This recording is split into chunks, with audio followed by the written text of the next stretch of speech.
Comme j'arrivais à l'extrémité du faubourg, sous les éclairs du gaz, je sentis un bras qui se coulait doucement sous le mien et j'entendis une voix qui me disait à l'oreille « Vous êtes médecin, monsieur ?» Je regardais. C'était une grande fille, robuste, aux yeux très ouverts, légèrement fardée, les cheveux flottant au vent avec les brides de son bonnet.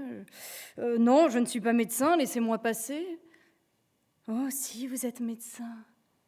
Je le vois bien, venez chez moi, vous serez bien content de moi, allez. Sans doute, j'irai vous voir, mais plus tard, après le médecin, hein, que diable. Ah, fit-elle, toujours suspendue à mon bras et en éclatant de rire.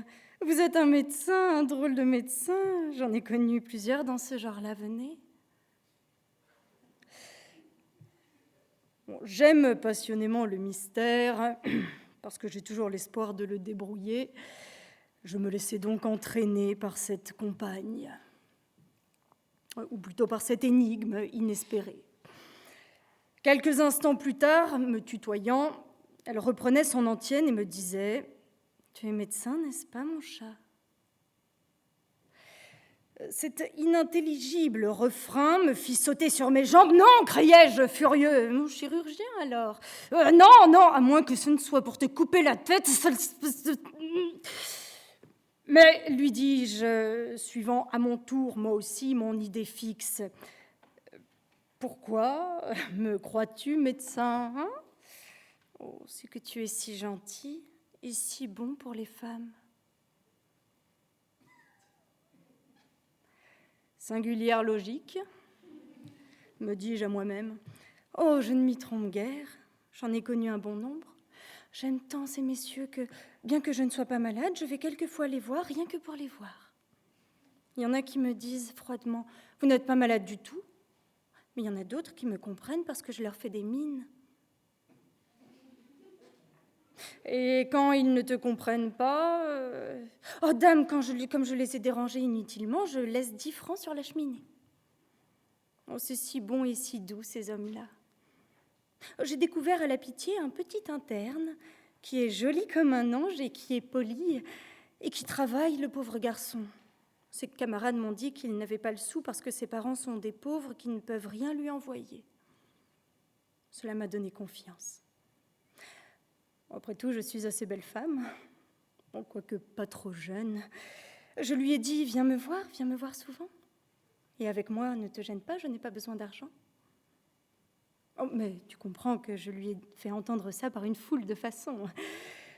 Je ne lui ai pas dit tout crûment. J'avais si peur de l'humilier, ce cher enfant. Eh bien, croirais-tu que j'ai une drôle d'envie et que je n'ose pas lui dire ? Je voudrais qu'il vînt me voir avec sa trousse et son tablier, même avec un peu de sang dessus.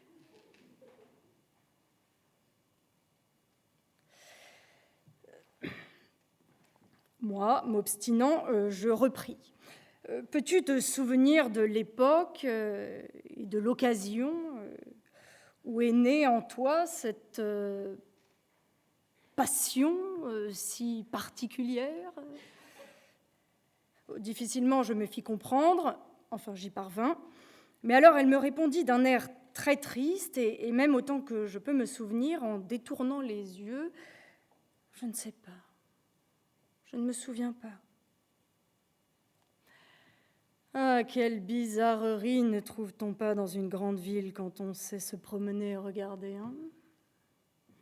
La vie fourmille de monstres innocents.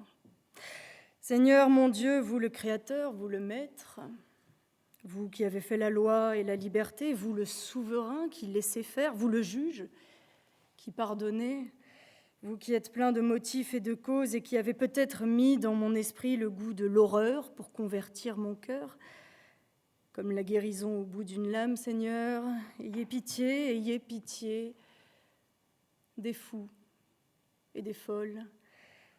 Ô Créateur, peut-il exister des monstres aux yeux de celui-là seul qui sait pourquoi ils existent, comment ils se sont faits et comment ils auraient pu ne pas se faire ?